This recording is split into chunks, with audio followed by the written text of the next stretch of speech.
Slave DiBiase.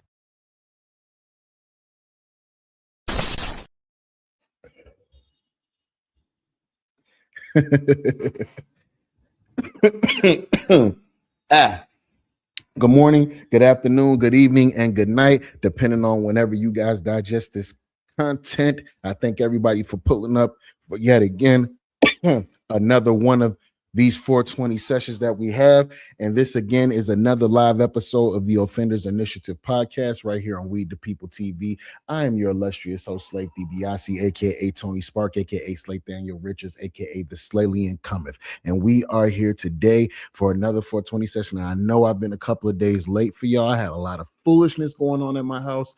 All I'm gonna say is if you're anybody like me, if you've lived a couple of times, I'm gonna just say a couple of words: family chaos.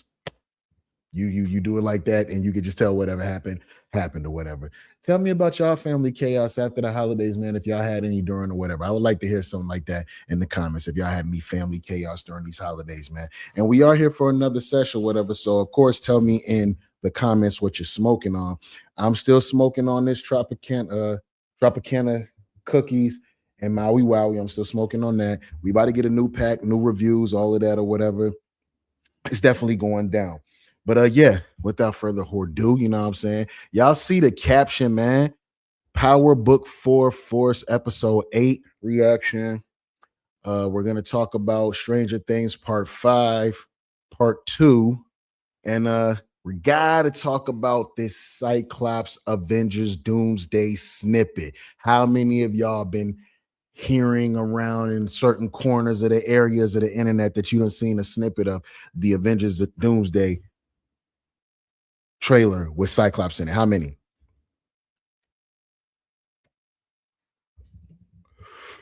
So y'all telling me right now this movie might be one of the most epic things ever. You know what I'm saying? This movie might be one of the most epic things ever. But what I want to know is how many people saw Force Episode 8? It was a banger, was it not? It was a banger. All my power watchers, man, tell me if it wasn't a banger. I know I'm late, and I should have been talking about this Friday like I normally do. I just had my timetable messed up. I had a lot of weird shit happening at my home, but don't worry, we done shook the devil off. The devil will no longer be welcome here. You know what I'm saying? The devil is not welcome here. And the devil will mess around and put you really, really off your square. Tried, and she failed as she may. So I know I was supposed to be talking about this Friday. Whatever, we're here now. Let's fuck with it. Force Episode 8. How y'all feeling about this one, right?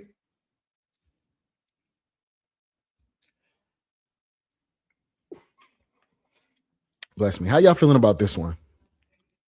Were some of your fan theories and predictions actually popping off about what's going on in the show?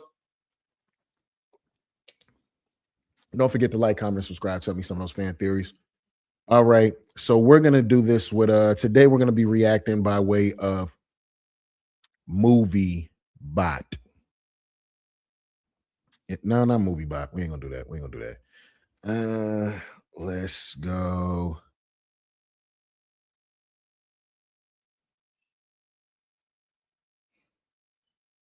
Let's go Top Notch to Watch. We're going to react to some content by Top Notch to Watch.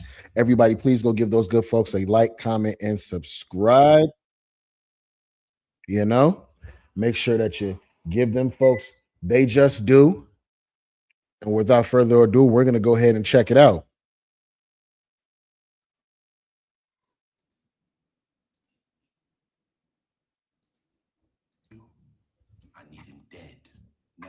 We're gonna have D-Mac knock over the 9-7. So all you gotta do is sell it to D-Mac. He gets body. Damn, nigga, this shit might work. Tom, Jay, consider them 9-7 niggas hit hard. Your boy did that shit. Diamond and Jannard plan to kill D-Mac. You trying to kill my fucking nephew? Huh? Kilo, get out the joint today, nigga. Word. You tell Kilo that Tommy lied to all of us. He set Rashawn up to take the fall for his nephew. That nigga Tommy was fucking playing us. D-Mac is Tommy's nephew. Let's dead his ass. All right, come on, let's go. After D-Mac, Tommy! JP. I whooped your ass, Jannard. Jannard. The RDs are out of the coalition. Shit!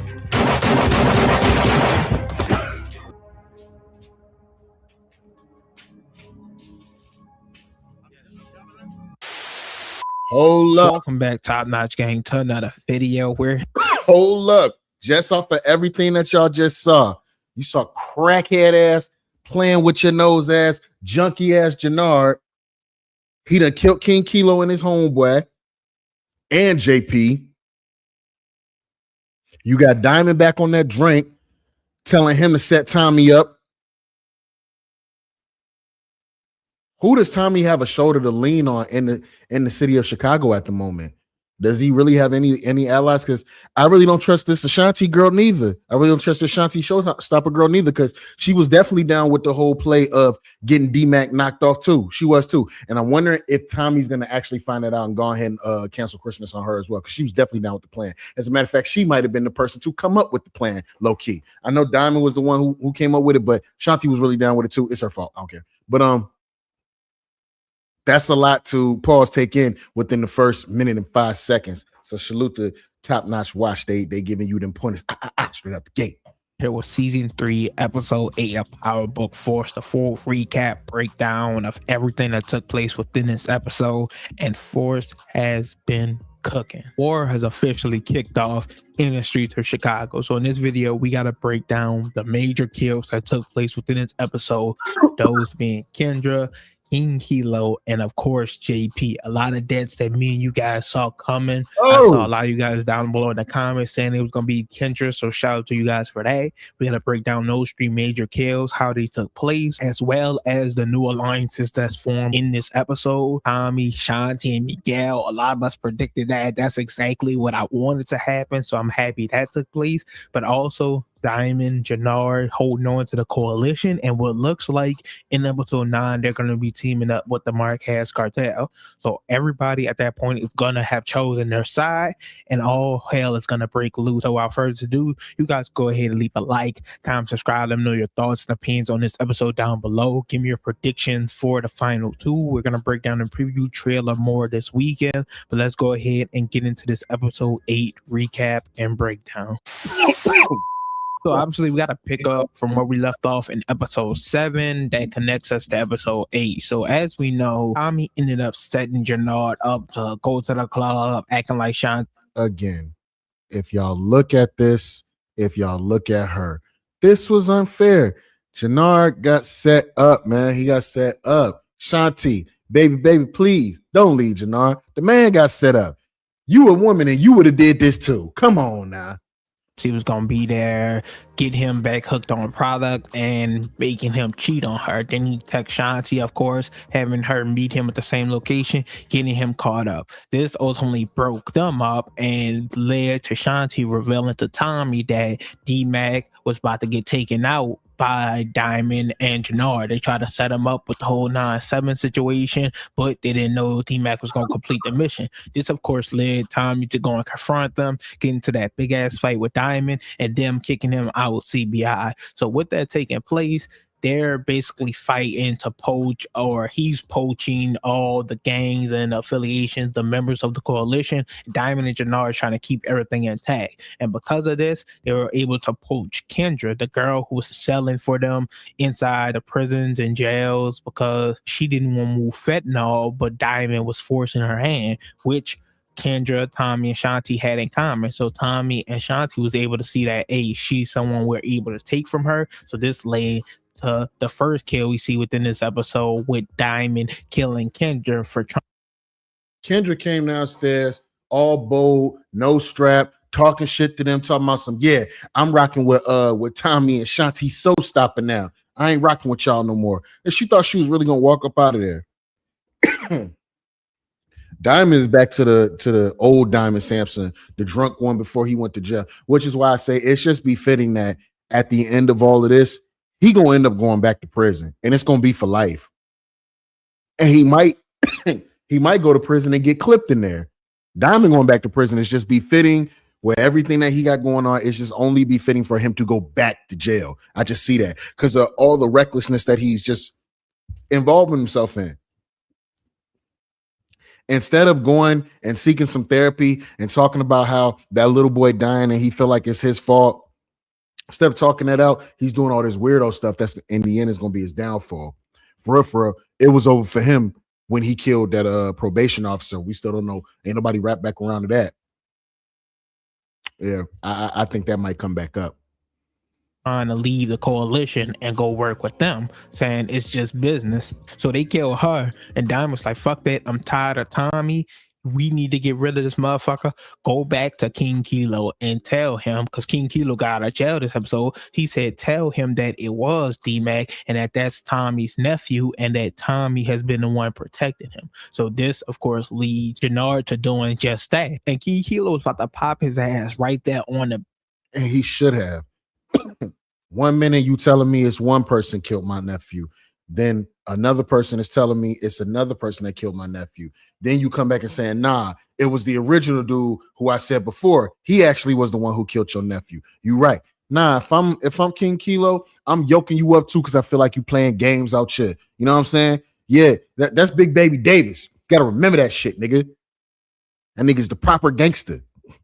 Beach, which is crazy because it's like hundreds of people out there. I was like, no way they really would do some shit like this, but I was just laughing at that scene. But nonetheless, Gennard was like, no, chill. I know where D-Mac at. We could go kill him right here, right now. And mind you, all this is coming in the aftermath of JP. Hold up. The fact that we got JP standing over Gennard, just whooping his ass. And your man's right there. He got pole tucked. He ain't do nothing. He watching dude just slide on you. He making you up over there. You know what I'm saying? Shows what kind of leadership you got going on, Gennard. Yo, 6'7" Rizzer, what's out, bro? Welcome to the show. Tell me what you smoking on, man. Like, comment, and subscribe, man. Welcome. Grab a seat. Sit down for a second.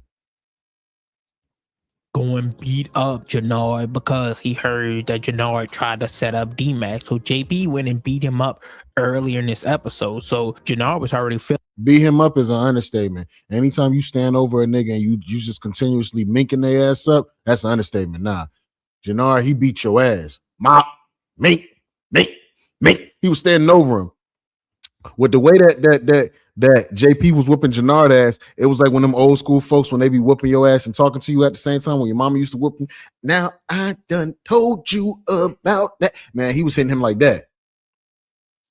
So, damn, all that fighting that Gennard and Diamond be doing in the gym just for you to get rolled up on by this old man who put you on your back pockets and then continue to mink you up. You need that gun because you a punk. Feeling some type of way. So when they pull up to his house, D-Mac isn't there. They take his phone and they're trying to call him, but he obviously doesn't have D-Mac number saved, or they don't know his real name because it says Darnell right there. But they decide to call Tommy and be like, hey, give up D-Mac or JP, your brother dies. And JP, he's fine with dying. He was like, as long as Tommy's able to protect D-Mac, he's good. So with his last words, he tells Tommy that Gennard is there, telling him, hey, Gennard, you're doing this because I beat your ass earlier, which is gangster. He told me, Gennard, you just mad because I beat your ass earlier. He told me, he said, you a sucker. You ain't got no balls for real. Nigga, kill me like a grown man. Do it yourself. Don't have nobody else do it. Now, I will say Gennard did have no problem going ahead and putting a few bullets into JP. So, yeah. Rest in power to JP. He was a great character. I did see him dying early on, and it was only because I didn't see a whole lot of him this season. I knew he was out of there. And if you was ever going to go out in the power universe, this is the way you go out. He went out protecting his son. I'm not mad at it at all. Rest in peace to JP and the actor that plays him. You did a phenomenal job, my brother. fucking crazy. But because of this, he tells Gennard, just pull the trigger yourself, and Gennard ends up shooting and taking out JP. Now, following this, Gennard tells King Kilo it's good. We could just kid D-Mac next after this. King Kilo like, nah, I'm not rocking with y'all no more. You and Diamond been on some funny business for a while now. It's always this and that, lie. True. He told him to himself, to his face. you and Diamond, most motherfuckers where I'm from, we say Diamond. That motherfucker say you and Diamond have been playing games. So me and the coalition, we out, and you can go fuck yourself. Told my man, funny acting dude on the side, he said, yo, we out. And then watch what happens. And all moving back and forth, moving the goalposts and shit. He like, we done, no more. I'm gonna get D-Mac by myself, and the RDs are out of the coalition. Jannar crashes out, shoots him, shoot King Kilo Man, takes out both of them in JP's house as well. Now, unfortunately for him, obviously Tommy already heard that he was there over the phone, so Tommy's gonna be gunning for his ass. But also this creates a problem where we saw in a previous trailer that the RDs is gonna pull up on Diamond, Jannar, the rest of them at the bottom of Diamond's barbershop when they all pull the guns out on one another. We already saw them questioning work. This must be this is clips from the trailers from the last shit. You already know Grayskull don't really like Jannar, don't like Buddy like that anyway, because you's a snouter, nigga. Speaking of snouters, funny thing about people who play with their nose, right? First of all, once a junkie, always a motherfucking junkie. That's one thing you can always count on. Look at this motherfucker Jannar. He was dirty last season. He got clean. Now he back dirty again with his high ass. You want to know why? Because he's a junkie. So I say this: there's no way somebody's gonna ever tell me in life that I used to play with my nose or I used to shoot up. Meaning you still have the ability to do it now. So somewhere along the way, you're not zestfully clean. You got dirty here one of these years. You know what I'm saying? You could have played with your nose back in the day, and maybe you played with your nose and decided to fuck up your whole family's Christmas. You could have did something like that. So it's simple. People that play with their nose or that do drugs, that do hard drugs, they always go back to them, and it always messes up everything. Always remember, once a crackhead, always a crackhead. Once a snouter, always a snouter. And that goes from making up a plan to kill your brother on the high end, or something as low as fucking up your family's Christmas because you don't know how to stop playing with your nose and drinking. It happens. Working for Jannar in this episode already, and now with him eliminating King Kilo is going to create an even bigger problem for them in these next few episodes. The coalition is going to start to completely fall apart. Next up, we have the alliances that we see form between Shanti, Miguel, and Tommy, led by another kill this episode. I actually forgot. I don't trust Shanti Showstopper. She was still down with the plan to kill D-Mac, and she had Jannar ready to kill his brother. The bitch is an opportunist. I hope Tommy puts a slug in her head and he just does business with Miguel. Okay, yeah, Miguel did have him set up to be killed. But that was before he found out they were family. They're family now. That's different. What's supposed to happen in family is you're supposed to be able to talk about things, set things aside, and move as a unit, as one for the better good. But in most cases, you have people who play with their nose and they can't move on. That's what I'm equating everybody to the shit that they do from now on in fictional or in real life. If you doing something crazy, I'm going to assume you playing with your nose now. That's it. That's all. That's what I'm doing. You did something crazy. Oh, my mama started tripping on me, man, and she done showed out all in front of the fence. Your mama playing with her nose. My daddy over here tripping and this, then it. Your daddy playing with his nose. That's what it is. From now on, 2K26, you do something weird around me, I'm assuming you're on hard drugs and you play with your nose. That's it. Maria got to kill this episode, which is crazy. Bro, that hitter they sent is a top 5 worst hitter in all TV shows ever, but definitely the worst hitter in Power history. What? The worst hitter in Power history. Not, to be honest with you, the best hitter in Power history was Pink Shoes from season 1 of the original Power. That's the best hit man, hit lady, hit girl in all of Power universe. The rest of these niggas have been lame. That chick with the pink shoes, she was getting shit done. Tell me if I'm lying. this nigga name was Titus or some shit. The nigga who was supposed to do the hit on Miguel, or first on Tommy, but Miguel told Tommy to stay at the dinner, so they didn't end up getting Tommy. But then he was about to kill Miguel, and they bought a fucking knife. If they had a gun, he would have got smoked. Trash. But they didn't have a fucking gun. He ended up stabbing his own partner and then running away.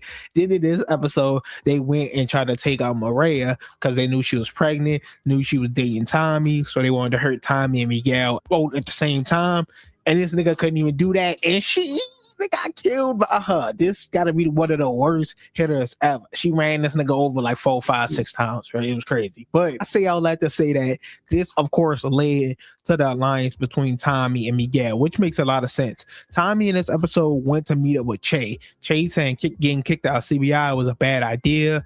I'm not working with no lone man. If you can't sell all this product within 24 hours, ain't no business to be done between me and you. I'm gonna kill you, basically. I'm gonna get you out of here. So Tommy initially goes to partner up with, of course, Shanti, because he knows she's on the hour to wed Jannar. So he's pretty much pulling at strings at this point. You trying to find anybody that can have your back to trust. If you don't call your real nephew Tariq should have been around this episode. Tariq should have been around after Tommy got kicked out of CBI. He should have been calling Tariq because he knew he was going to have some serious problems on the street. That's when we should have got the Tariq call. We haven't gotten it yet. So either we're going to get it next episode and Tariq shows up in the last episode, or we're going to get at the beginning of the episode, next episode, and Tariq shows up. Either way, Tommy need all the help he can get. He's literally teamed up with a snake. He need to watch his back for real. That's the first step that they do, but that still isn't enough to move the product. They team up with Miguel as well, the Insane Princess. So now they got Shanti soldiers, Miguel soldiers, and now they have a way to move more of the product. And Tommy's just going to use his cash as well as Shanti's cash, bring you back to Che, and now they're in business. So now they go work together, take out the Marquez cartel. When the coalition broke up after Diamond and Tommy got the boxing right, Tommy immediately, you know what I'm saying, he goes to try and make his own way. Like, okay, I'm out. I'm still going to pull up on the plug and, you know what I'm saying, continue to conduct business as usual. Trey puts all sorts of guns in his face and tells him, hey, Weddle. That means white boy in Spanish. Hey, Weddle. Tell you what, I'm about to give you this weight, right? You got 24 hours to move it, or I'm going to kill everybody on your family tree. I don't like my time wasted. I need to know that you can handle this type of weight. If you can't, then you know what I'm saying, we're not in business at all. So he gives Tommy 24 hours to move all this weight, or he's going to go ahead and get him up out of there. And it's a little bit more weight than Tommy can actually handle by himself. I'm glad he knew that, which is why he ended up teaming up with Miguel and Shanti Showstopper. I understand pulling little moves while you can or whatever to make sure things go right, but Shanti Showstopper is a snake. And if she walks away from this series alive, but somebody like Spank got shot in the eye by Tommy, I'm gonna know it was bad writing. And still being running to battle against Diamond, Jannard, and the rest of the coalition. So they have all that set and in place. We knew that was coming due to the teasers, scenes, and trailers showing Tommy and Miguel next to one another. And it looks like they're going to be teaming up to go get that revenge. Tommy, he looks like a madman. He looks like the fucking Terminator in this next episode. And I can't wait to see that shit. He's going to be out for blood. We're going to break that down more this weekend, but I'm interested to see who gets each of these individual kills. Obviously, those being the Diamond, Jannards, and Ortega. Obviously, Tommy, Miguel, and Shanti are in the mix, but you guys throw my dude D-Mac in there. We're going to talk about him this weekend as well. And all of us, or at least a lot of us, are still expecting Tariq to possibly show up. Maybe he doesn't show up to the last. This is what I'm saying. It's time for all the guns to be out. It's bloodbath time. They went too far. By the way, in this episode, also too, a hitter was sent at Mireya. Mireya is a whole pregnant woman. Titus tried to kill her. It's all on. You know, Terminator Tommy not going for none of that. Come on, man. the final episode, which is looking likely at this point based off this preview trailer. So maybe at the end of episode 9 we get something hinting at him being in the finale. We're gonna have to wait and see, but how they divvy up these kills and who gets each, I guess that's something else we're gonna have to talk about this weekend as well. Something else we got to talk about before this video ends is Stacey Marks' death. What about Stacey Marks? Rest in peace to Bruce Lee haircut. She done. That's it. That's all. Stupid ass. This right here was all wrong. Her reaching for this little gun in her little knapsack. You came to arrest a well-known drug dealer and murderer without your gun out and no vest, no backup, no nothing. You came to arrest Tommy Egan without your gun out. Stupid. Because obviously this plays a big role in how Ortega gets out of jail and also when they get arrested in this. Look at her. She looks stupid. Episode. So as we know, at the end of episode 7, Tommy went and killed Stacey because she said she wasn't working for him anymore, and she was about to bring that nigga in for Claudia's death. So he had to pop her ass, get rid of her. Now her husband, ex-husband, whatever the fuck, found her phone, her burner that Tommy gave her with the one phone number and called it. Tommy picked up and didn't say nothing, but dude pretty much knew it was him, so he's out to get Tommy. DeFranco, let me holler at you. If you don't leave Tommy Egan alone, you're going to be laying right next to Bruce Lee haircut under a white sheet. You're going to be up out of there too. What you need to do is in your universe, see if you can go holler at Marvel and see if you can get the part to play the Power Universe's version of the fucking Punisher in the MCU. You need to go out for a movie role, because if you keep messing with motherfucking Tommy Egan, your ass going to be under a white sheet too. Stupid. And this one here gonna be the one to help you get under that white sheet thing. He brings it back to the other nigga who's been working for the Marquez cartel this entire season, trying to help them get Ortega out of jail. And now he's the new attorney, district attorney, the new DA in office. So now he has to pull to get Ortega. They told him, little Asian dude pulled up on Sing and told him, yo, we about to go ahead and get you up out of there because you ain't did none of your job. Why is Ortega still in jail? He was like, yo, man, I'm the acting DA. I'll have the man out of jail by tomorrow. You ain't got to kill me. We don't got to do all of this. And now that I am in this position, and I shall be for the foreseeable future, I can be of more value to the cartel. How long do we think this motherfucker right here is finna last? How long? Out of jail, which is why we see him in the trailer in episode 9 free, and we see him meeting with Diamond and Jannard, obviously going to be working together to take out Tommy and Miguel. More than likely, it just makes sense. Everybody's clicking up at this point, so we know that's how he's going to get out. But also within this episode, we know that Vic saw this as an opportunity to get from under Tommy, hearing that they're out to get Tommy because he took out Stacey, but also hearing that no one's working with Tommy. He got kicked out of CBI and this and that. He pulls up on Tommy with a gun. Honestly, he should. All right, not gonna lie to y'all. This part of the show was probably the worst part of the show. Trash ass writing. I wasn't feeling it. Vic, Tommy ain't the type of person that you play with and do the long, drawn out villain speech, or you know what I'm saying, and all of that. Like, you see him and you get to drop on him, you blow his fucking head off. You didn't do it. Later down the line, Tommy's gonna put a bullet in your head, and you're gonna wish that you killed him when you had the chance. He's even gonna mention to you, you should have killed me when you had the chance, Vic. But just like your father, you don't have the balls to just smoke him. He was playing around a little too much, trying to scare Tommy, make him squirm, talking about do you like you did me, all this and that. The cops pull up on him and they arrest Vic. Obviously, it is funny because he did shoot at Tommy feet. He made him dance. Nah, he did make him dance, but I mean, you ain't kill him. They gotta let Tommy go. Vic took his gun. He ain't got nothing on him. They don't got no proof against him. They arrest Vic, put him in a car, and they just leave. So we got to see him being arrested, how that plays a role, and what he decides to say. And maybe if he gets out, Tommy finally decides to smoke him, because I don't know why he left this snitch alive this fucking long. As soon as Vic gets out, Vic is going underground. You going underground faster than your sister did. Tommy doesn't leave snitches alive. I keep saying that. He took out his own dad. He took out Proctor. He took out the girl from the first episode of Power. He took out Glasses boy Scrap. What was her name? I can't even remember. This nigga don't leave snitches alive though, so I'm surprised he letting dude ride out right now. But we'll see how much longer that's gonna last. I don't think they're gonna be able to make this kill fall back on them, but I do want to see how or if the dude that's the new district attorney, if he gets exposed, if they find out, if the husband of Stacey finds out, because that could play a role in how everything plays out come the end of the season. Because they still have this storyline going for a reason, so I'm thinking it's gonna have some type of resolution or ending. I don't know. We're gonna wait and see. The police never went in Power, but I do think I made the prediction that Diamond goes back to prison. Everybody's feeling the same way that I'm feeling.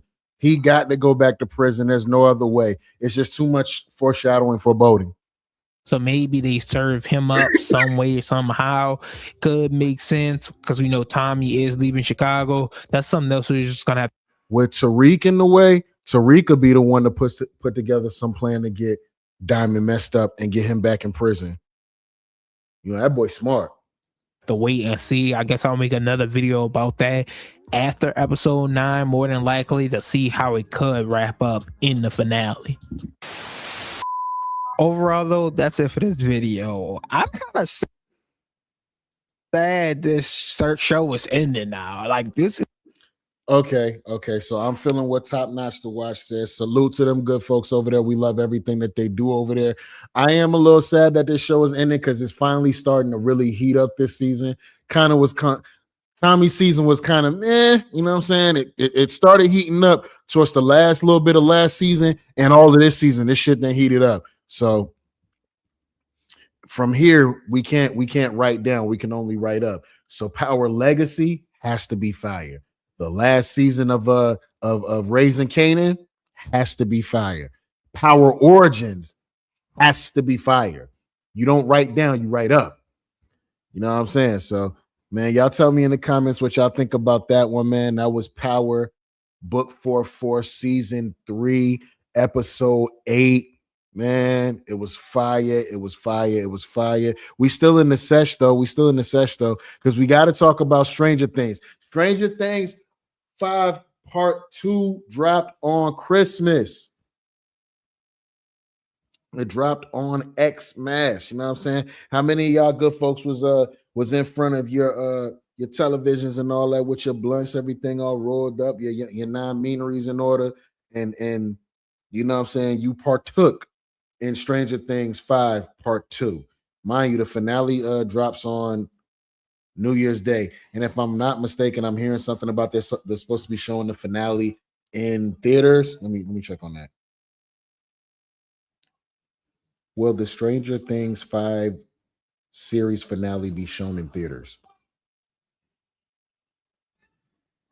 Yes, in select theaters across the U.S. on New Year's Eve and on Netflix. Stranger Things, the finale will be dropping. That's the next thing at dropping, but we're talking about Part 2. And I'm not gonna lie to y'all. I'm trying not to go, but was Part 2 buns? Was it ass? Was it ass or was it ass? It's just something that I wanna, you know what I'm saying? I wanna talk about right quick. Hold on for a second. Hold on. We're gonna react to some content by, let me see. We're gonna react to some content by a guy by the name of Bone Bridger. I'm gonna give Bone Bridger a like, comment, and subscribe. Thank you for all that you do. You know, hold on. We're gonna share dot. I need for y'all to take a look at this share dot. And let's get into it, man. Let's get into it.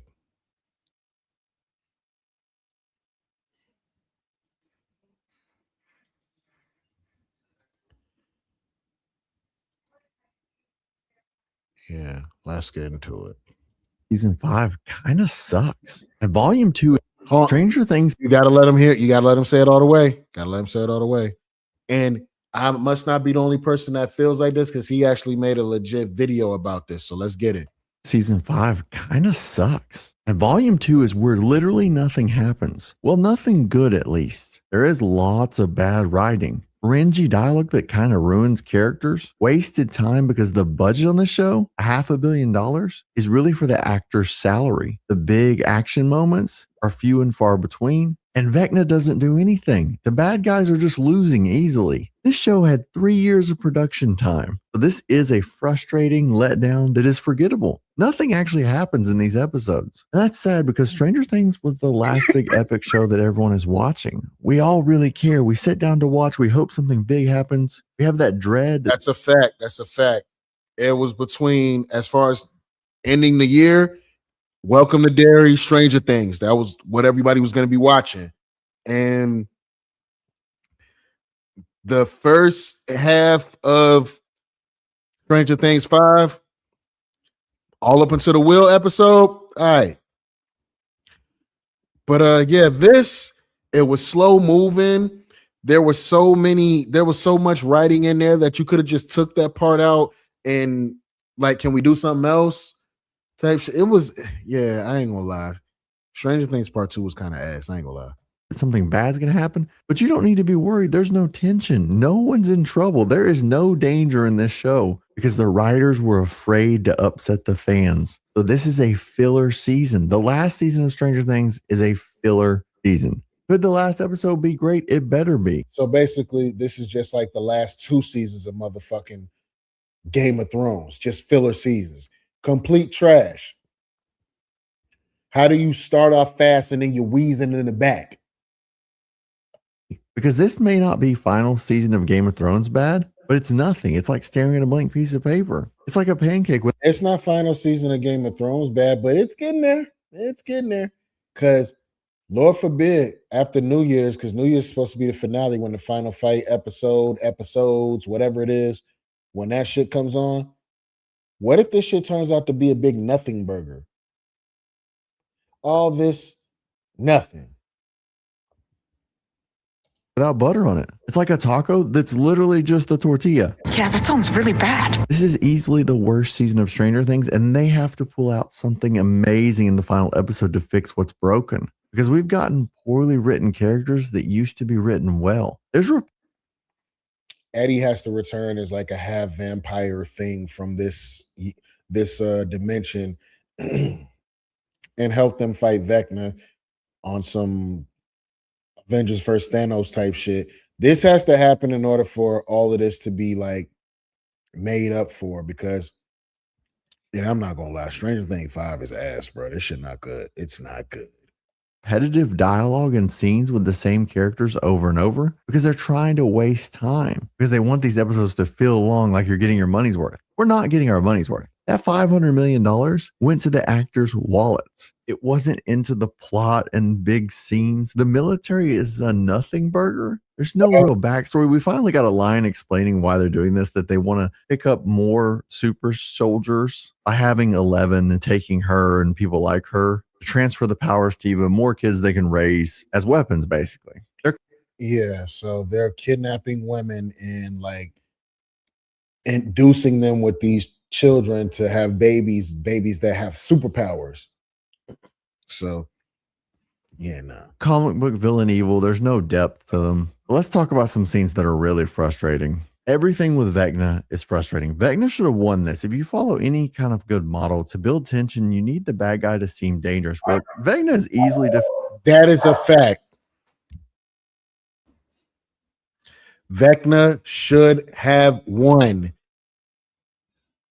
Take any good show where it's an epic battle between good and evil. You can even take the template of the Avengers movies all the way up to Endgame. They lost in Infinity War and then they won in Endgame. It made the stakes a little bit more, you know what I'm saying, more important because they lost. There's people that could come back and then there was people that couldn't come back. But the fact that they lost first and that they had one last battle where if they didn't win, everything was really over with. We didn't get none of that here. It was a bunch of lettuce. It's a bunch of lettuce. That's what it is. Bullshit lettuce. Repeated over and over, and he gets no wins. He's basically struggling to babysit. That's what's happening. And every chance they have to do something, like if he had taken Max or Holly when they're about to escape, that would have been a much better cliffhanger than the one we got. Oh, and Max is back, I guess, finally, which leads to some dialogue. But they're overcomplicating everything about romantic relationships and friendships. The friendships are even worse, but let's start with the romantic ones. Jonathan and Nancy and the whole Nancy and Steve, that whole dynamic that should have been resolved was brought back this season. Trash. He thought, Jonathan thought Nancy still wanted Steve. Steve was doing his own thing. She trying to become a woman. Brother, we too busy fighting monsters for you to get all locked into your fucking feelings. Do you understand me? We're too busy fighting monsters that are from a different dimension that are trying to tear our town apart. By the way, monsters move into your town, and instead of moving, you stay there. Fuck that. And they have drawn it out. And finally, Nancy and Jonathan ended up in a scene that lasted forever, where they shared the truth with one another. And this truly is 2025, because 2025's writing is, of course, people can't have kids. People can't have a relationship that kids. People can't have a relationship with another. And this truly is 2025, because 2025's writing is, of course, people can't have kids. People can't have a relationship that kind of works where they're just in it despite all their differences. It has to be complicated and weird. Right. Lord forbid people just be in a relationship with each other despite all their differences and all that. They just, really love on each other and get through it. You got to do all this weird ass complicated writing. In that scene when they were about to get frozen into the room and all of that, and the little milky quicksand was about to get them, that scene was horrible. They're telling each other what they hate about each other. Trash. Collection of the modern day thoughts on relationships where everything is so like, oh, it has to fit this box and do this and has to feel this way and I have to just know. I really feel bad for people that are growing up and watching this and thinking, oh yeah, that's the way it is. It's so hard to find anyone. It's so hard to be with someone. Yeah, if you make it this complicated. But worse is the friendships, and this is way worse. The whole Steve being mean to Dustin was a terrible idea this season. Steve has gone through a lot of character development. This should be his season to be a hero. Now, they're not going to risk his life, but instead they just turn him into a jerk. Instead of, I don't know. We could see Steve die in the finale. We could see that. If no one dies in the finale, bro, I'm honestly gonna feel like, yeah, Buns. I ain't gonna lie. Then this whole little subplot where 11's sister Callie is like, yo, as soon as we shut down the doors to the upside down and to Dimension X and all of that, you know what I'm saying? When we tear that place apart and turn it into nothing, we're gonna stay in there and we're gonna die too, because as long as we're alive, the military is going to keep coming after people like us to use our blood and to make more versions of Vecna, which will tear the world apart. Lady, ain't nobody finna go die with you. him being compassionate and there for Dustin and Dustin pushing him away, which is a much better dynamic. They have Steve be mean to Dustin. It's terrible writing. It's terrible dialogue. It's a terrible arc for their characters, and it almost completely ruins Steve's character. But don't worry, Dustin and Steve make amends and everything's great in 2 sentences. All that buildup was for nothing. Oh, 11's sister. We can't forget her. By the way, she is a writing mistake from season 2, and they're trying to fix her. They feel she was a writing mistake. She really feels like it, because I don't like her whole character. I'm with Hopper. I don't like you. Why are you here? There's nothing good about you. Compelled to make her matter. Their solution is her convincing 11 they can exist or things will never get better, that they've got to be in the bridge when it goes down.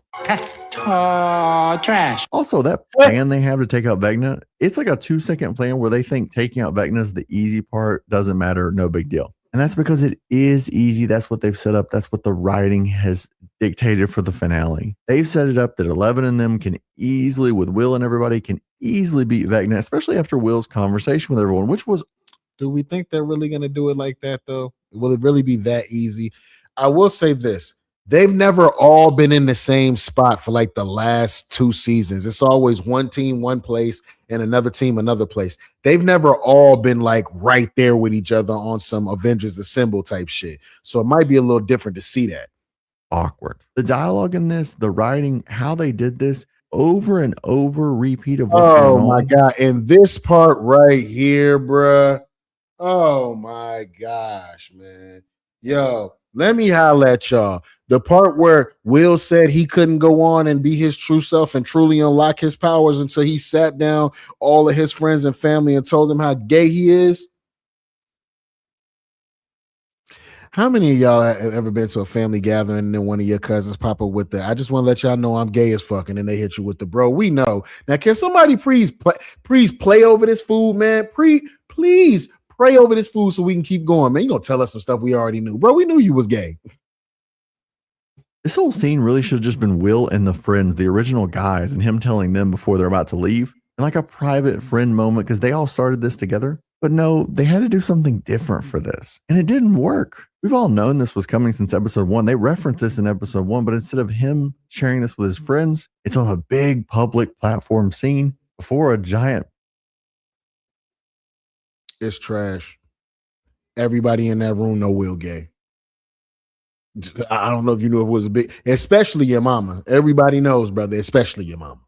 Land battle thing, and it's weird. But that's what these episodes are. Nothing actually happens. They don't have a lot to do this season. The final battle is probably going to be about 10 minutes. And then we're going to get like 30 minutes of what we're left with. There is no real tension. None of your characters are in trouble of actually being in danger. They are in trouble of being ruined by bad dialogue and pointless scenes. This was $500 million where they did filler. These are filler episodes over and over and over. And they want you to hang on because you love the characters. And I do love the characters. That's trash because they play with everybody, all those filler episodes. So this finale has to be fire. What's today? When is New Year's Eve? New Year's Eve is on Wednesday. I'm telling y'all right now, Wednesday, they better lock in. They better lock in because honestly, the only episode that has been worth some was the episode where Will found out he had the little powers and all that. The rest of this shit really been kind of boo-boo. Characters. I love Stranger Things. I don't love Stranger Things this season. And that final episode can't just be good. It needs to be great. But this final season needed to be great. They had plenty of times. Over the last 6 years, they were supposed to come up with a plan for the final 2 seasons. They had 6 years between season 4 and season 5. They had an unlimited budget. They had all these characters that had gone through development. Instead of seeing it through to the end, they're just running in place, but not really running, just kind of walking and talking. Running implies it. So basically, this is 5 seasons of Lord of the Rings. As much as we love Lord of the Rings, they really only just walked around in the woods. Yeah, you hate to see it, right? You hate to hear somebody admit that. But that's Stranger Things, man. Part 2. The recap with that one. And the reason why I let dude recap it the way that he did in that aspect is it was kind of buns to break it down because, like he said, nothing really happened in those episodes. I just wanted to point out how much nothing happened in those episodes. So to break it down for y'all would have been a bunch of like, why even do this? Literally nothing happened. You know what I'm saying? So I get that. All right. Let's move on, y'all. The Avengers X-Men Doomsday clip with the little clip of Cyclops. Have you seen it? Have you seen it? Oh, let me see some.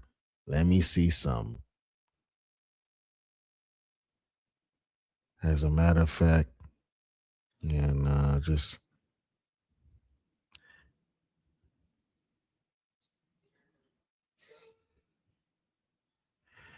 just going to show y'all this real quick. Hold on.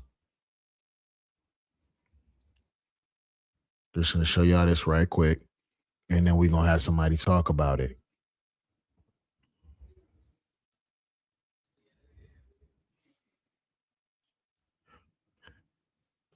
Optic blast from Marvel versus Capcom. Comic book accurate suit, except for besides the yellow briefs over it, which he could have put the yellow briefs over it. I still would have fucked with it too. Pause. But nah, this is fire. Give James Marsden's Cyclops all his flowers. This is what He should have been doing all three of those trilogies instead of it being all about Wolverine. Salute to Bo DeMaio and them good folks over there at X-Men 97, because y'all were the first people to really put the eye back on Cyclops with him being the leader of the X-Men and actually giving him and his family, who in the comic books have a lot of importance, you're giving them that proper light.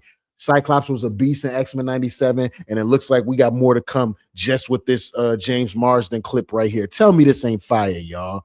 Marvel versus Capcom Optic Blast. You understand me? Yeah, like that. But hold on, we're gonna get somebody to break that thing down.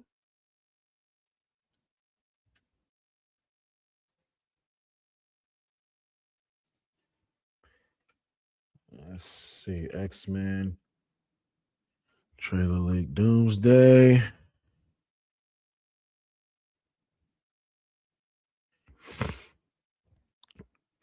Okay. Let me see. Let's let Cosmic Wonder give us some good notes on this one. Salute to them good folks at Cosmic Wonder. Please don't forget to give them a like, comment, and subscribe. And we're gonna keep smoking. And this right here is gonna take us on out of here. Cosmic Wonder, you're golden. God damn it. And without further the ado, Avengers Doomsday X-Men trailer has leaked. The leaks were 100% true. The next trailer that is coming for Avengers Doomsday this upcoming Thursday is for the X-Men, and it's amazing. it is. Some of you might have already seen it. Some of you might not have, because it's been taken down literally from everywhere. Everywhere that I saw it before, it's been taken down. So yes, it is the real. And the only reason why I didn't show it, because I have like a blurry little through a fucking Coke bottle version viewing of it. I have that I could show y'all. But for one, I'm not trying to get sniped. Kevin Feige, them not playing no motherfucking games. For two, we could just have my man right here describe it. So we gonna do that, because I'm not trying to get sniped, because I like coming around here and having sessions with y'all. And if I get sniped, I can't do that, right? So let's let them do what they do. Official trailer. We are going to go over it, and we're going to go over very specific scenes in this video. I do have the video because I did, of course, screen record it. So we're going to go over it, including what Magneto says. Now, I just have to say, I've been waiting 25 years for this particular trailer. No, I didn't know it at the time, of course, but to finally have the X-Men in the MCU in this trailer, Oh, well, it sounds like Cosmic Wonder finna show us. So okay, y'all, let's see this little snippet of the X-Men Avengers Doomsday trailer leak. hear the you hear the Avengers theme song over X-Men footage.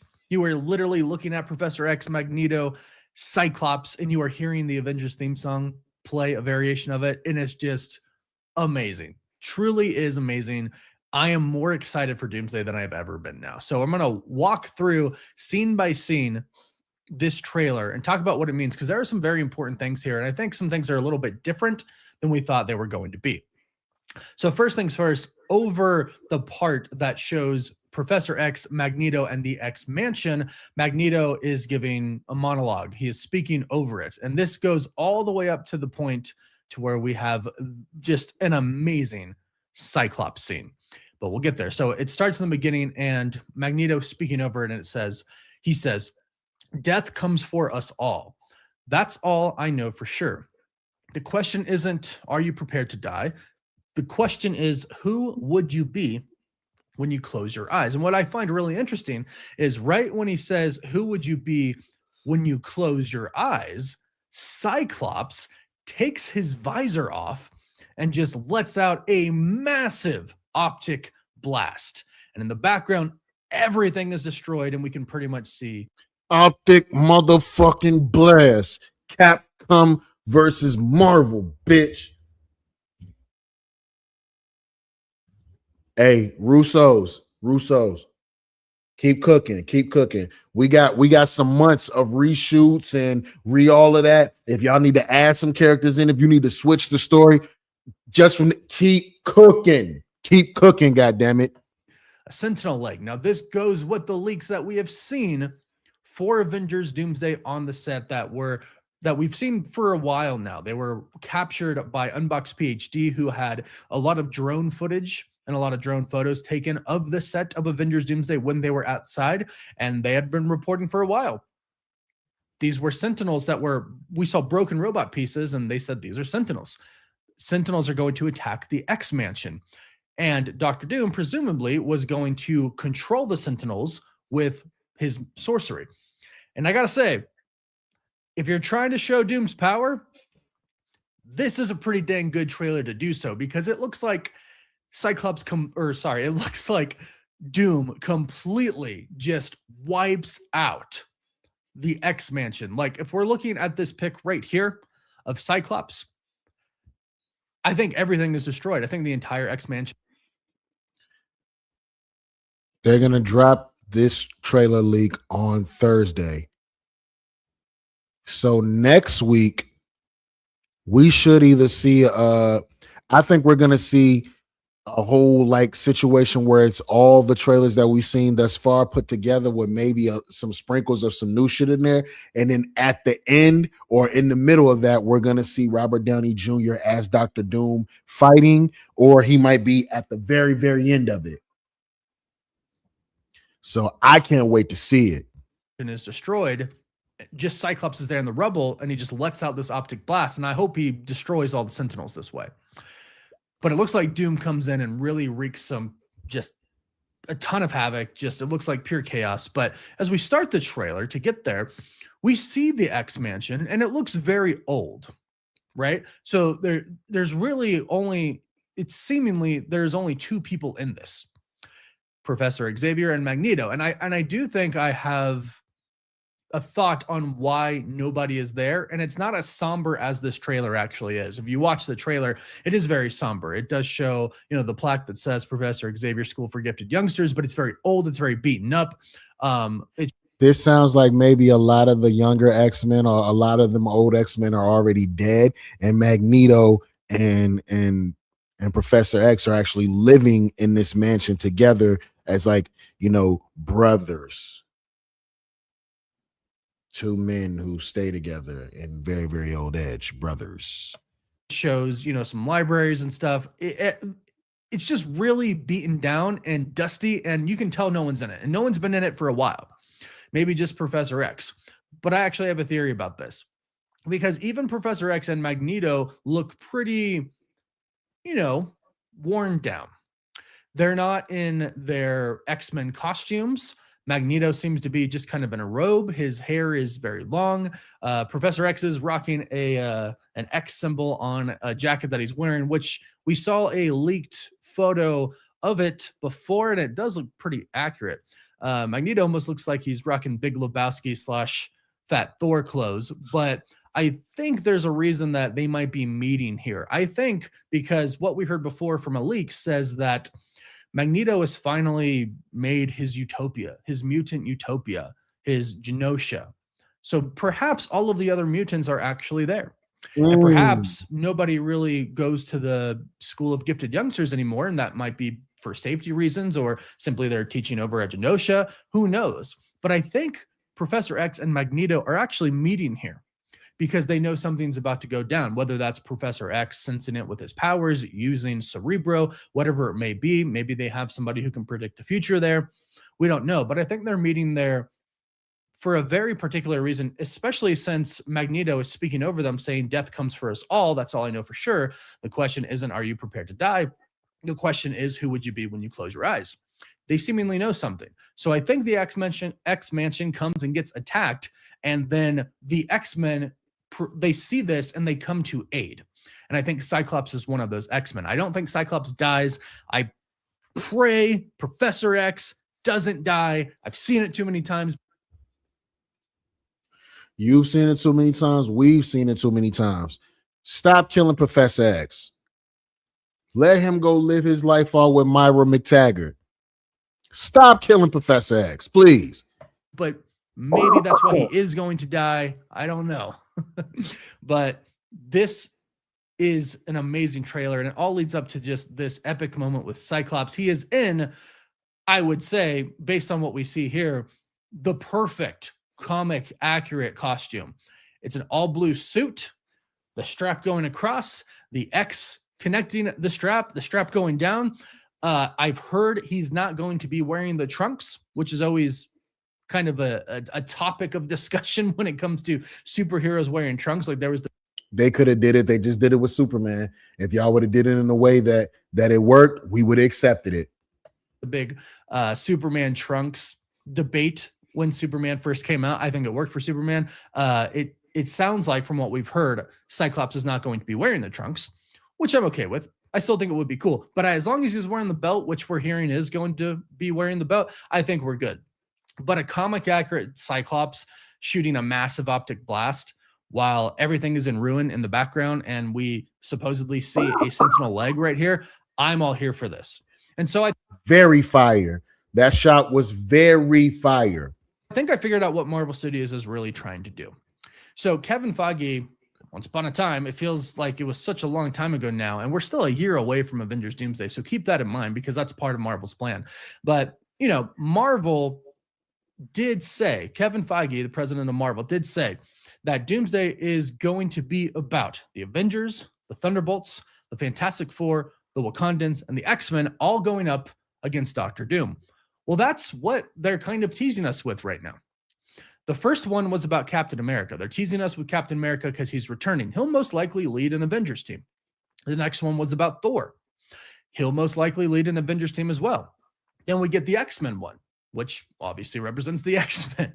And then the fourth one is said to be, and this is reported by Jeff Snyder, who reported that the third one was actually the X-Men one, and he was right. Right. The third one is supposed to be about the Fantastic Four and the Wakandans. And then we've heard some other little rumblings that they're going to show some other characters with them as well, which makes sense because Wakanda should be on our main Earth 616. And They're going to show Doom. Hook us. You got to hook us. You got to bring us in. They're going to show Doom. Fantastic Four should actually be in the 616 universe as well. So it would make sense that we see other people. We've even heard we might get a glimpse at Loki. So they're showing us basically all of the heroes kind of almost all struggling. Not Steve Rogers, but they're showing what Steve Rogers could lose, his child, right? Because Doom is the threat to everybody. They all have the common denominator of Doom being the threat. So in the X-Men one, Doom, based on all the leaks that we've heard, Doom is the one controlling the Sentinels attacking the X-Men. Thor is praying to Odin for help to survive Doom. And then Steve Rogers, Doom is going to go and basically seek revenge against Steve Rogers and his universe, and the whole entire multiverse is at jeopardy here. Really, everybody is threatened by Doom and the multiverse. But it's interesting because Doom's not going to view it that way. Doom is going to say, you're all the ones who caused these incursions. You're all the ones that the multiverse is failing because of, right? The multiverse is collapsing because of stuff that you all did. I'm just trying to fix it. Right. So Doom's going to think he's the hero. And then in the Fantastic Four, I mean, obviously they're going to think Doom's the villain. He stole the child. He stole it to help the universe because Franklin has massive power. So again, Doom is not going to see himself as a villain. But I am curious as to why he would attack the X Mansion. Perhaps it has something to do with anchor beings. Perhaps he was really going after Professor X, maybe Magneto. It's got something to do with anchor beings because there's no way they introduce the concept of anchor beings in Deadpool and Wolverine, which takes place in the MCU, by the way, and they're not going to pay that off. They need to pay it off sooner than later because that anchor being bullshit is all a part of the multiverse, the shit that they haven't written very well. So they need to wrap all this shit up. We're probably going to hear something about anchor beings and all of that in Doomsday. But I love seeing James Marsden in this classic costume. And I'm sure Professor X and Magneto and all of the other X-Men that we're going to see are going to suit up in classic costumes as well. This is probably what gets them into that fight, the attack on the X Mansion. I'm sure. Now, Famke Jensen, who plays old school Jean Grey, and of course Halle Berry, who plays old school Storm, neither one of them have said that they're a part of this project. I think Marvel's saving that for a surprise for us. Halle not missing that money. There's no way she's missing the money for her to come back as Storm in the MCU. She's not missing that bag. No way. Some people die. I mean, this scene where Cyclops is just shooting his optic blast out, presumably out of Sentinel, everything is destroyed in the back room.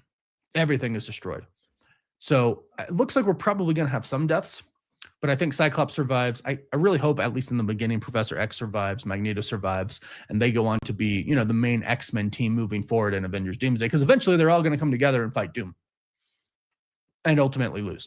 Because, we already know the multiverse is going to be destroyed, and we're going to get Battle World, and Doom's going to rule. They're going to lose at the end of Doomsday.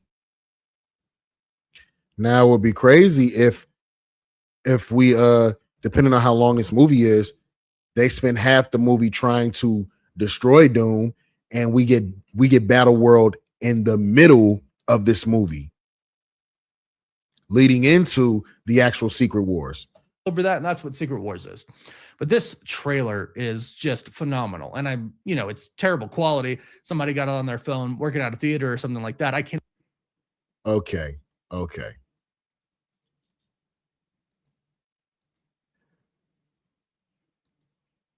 So that was Cosmic Wonder, y'all, with the sneak peek and description of the Avengers Doomsday X-Men trailer.